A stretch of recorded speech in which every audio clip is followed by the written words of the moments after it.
you can have that confidence to say, I know what I should do. I know my yes, I know my no. Is that good?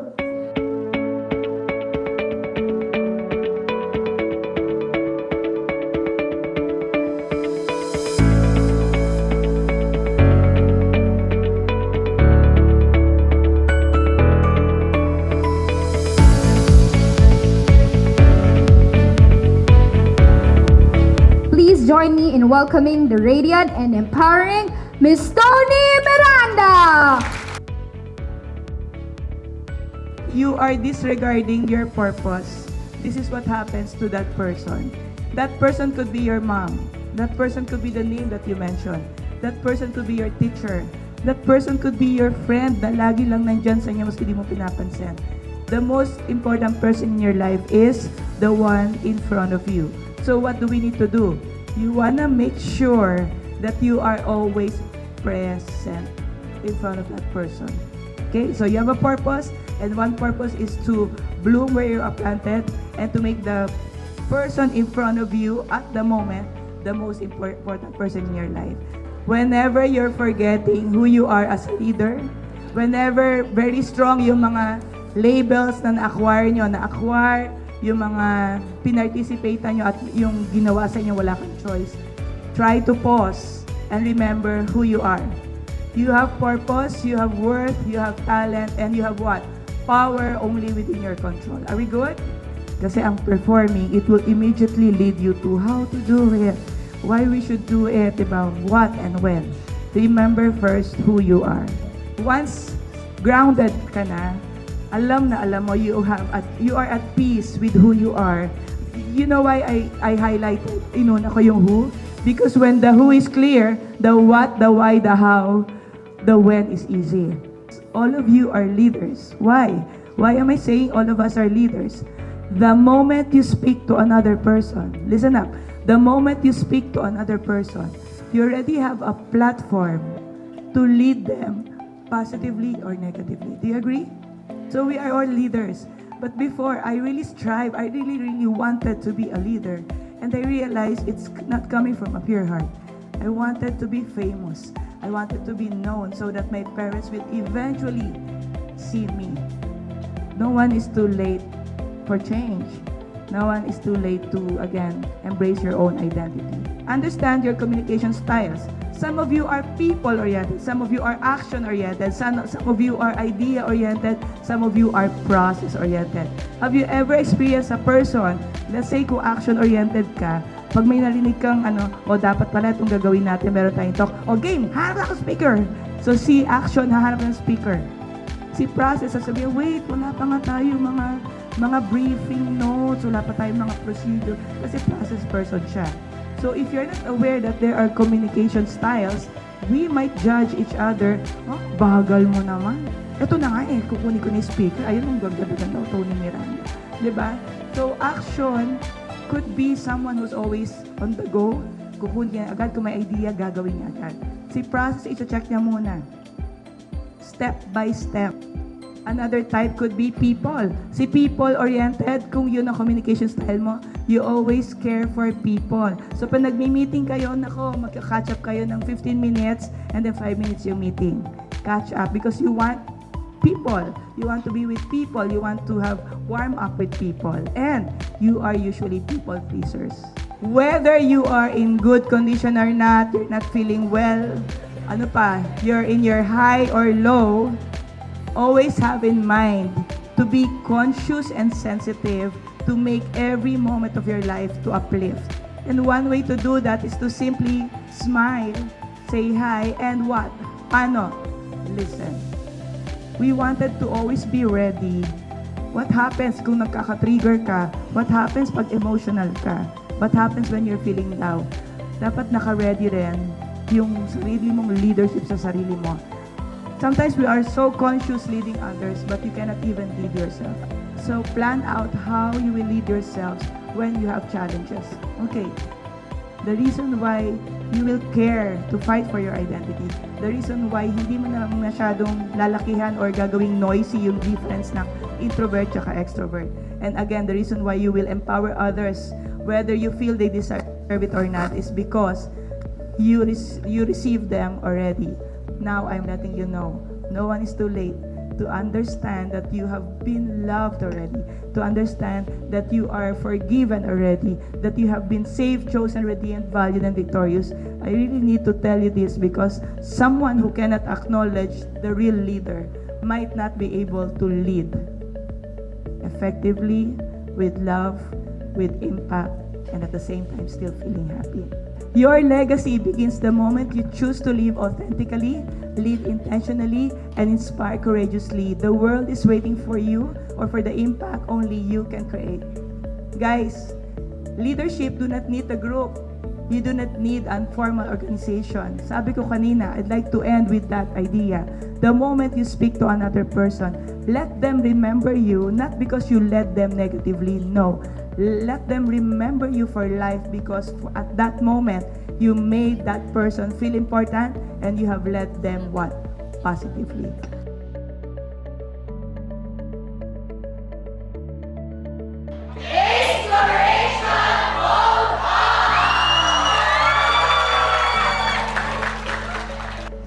So first of all po, thank you po Miss Toni for giving us a wonderful speech about knowing our worth and proving ourselves that we have unique strength in ourselves po. No?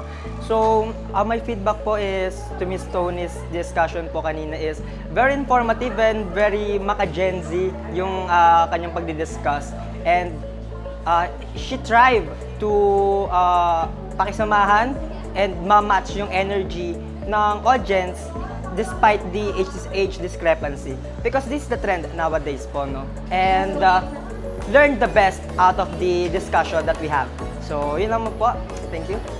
Good afternoon. Thank you, Ma'am Toni Miranda, for sharing your knowledge about quiet leadership. And upon hearing the lessons about leadership, we understand that the character of a student or a person needs to be valuable upon the success in her life. And upon hearing the lessons from Ms. Toni, nakatch niya yung attention ng bawat students from juniors, maging papunta sa seniors as well. And nakatch niya rin yung attention and ganun din kung ano yung mga cliques ng kabataan ngayon. And with that style, intindihan din namin yung communication style is important to understand and to minister also the lessons that we can attribute to the future, and lalo na kami ay gagraduate na rin as mga future HR as well, na magagamit namin to sa aming work. Ayun lamang po. Thank you, Ms. Toni, again. Hello guys, good afternoon. I just wanted to say thank you so much to Ms. Toni for a very inspiring and life-changing talk for this seminar for today. Nakatutuwa kasi si Ms. Toni, very informative yung mga information na binibigay niya, and at the same time, make sure niya na talagang nag-e-enjoy yung mga tao sa loob ng room. And also, I've learned a lot of things from Ms. Toni today about effective leadership is not always about loud and assertive. So a quiet leadership is not always about dominating but empowering others and leading them by example. So thank you so much for today, and we really appreciate you. Thank you so much. Ayan, hello everyone. This is Johnny, and I just want to thank Miss Toni. I would first point out that she definitely aged well. No, she's so pretty, and I was mesmerized by her earlier. And maybe that's what happens if you try to be optimistic and to look on the positive side of life, especially imposing positive leadership among others. No? And we definitely heard her quiet leadership and her quiet voice towards those many people inside Clara M. Recto. And yeah, that's a good speech, and thank you again. Hi. So, thank you, Miss Toni, for having this talk on this seminar. So, I really appreciate yung atake ni Ma'am Toni sa talk kasi it's very Gen Z and mas naging engaging siya, especially sa mga activities na pinagawa niya. We, the participants, on the behalf of the participants, appreciate Miss Toni's talk, especially na nagtatakal siya about mental health, which is very taboo in this generation. So, ang isa sa mga takeaway ko sa talk ni Miss Toni is that mas dapat appreciate natin yung leadership na hindi laging loud and hindi siya dapat laging vocal dominant, and nag-e-exist din yung mga leadership na nag-embody ng empathy sa mga members na kinakasama niya.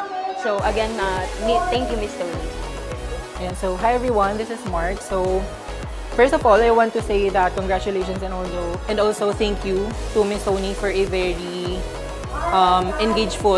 engaging talk for this seminar. One of the things that really stuck to me since sinabi niya na I have the power on only the things that I can control. So very important yon as a student, especially in a state university kasi it can get very overwhelming. And also, yung pinaka-takeaway ko with the talk that we had with her is yung sinabi niya na there are different types of leaderships kasi 'di ba sometimes parang minsan nafe-feel natin as a student in a group setup or in a group project, sometimes we fade into the background kasi nafe-feel natin that we're not really a leader. When leadership in itself is conversation na agad. So, yun lang and yun. Thank you again and congrats for 4 of Ace and Miss Toni. And good afternoon, everyone. I am Manala Mantefalcon, and before I start with whatever I have to say with Miss Toni, I first want to congratulate her for a job well done. She is a very good speaker. Her way of giving her talk is very interactive and fun. What I have learned with her talk is that the leadership is not always one size fits all thing, and that you are expected to learn as you practice leadership.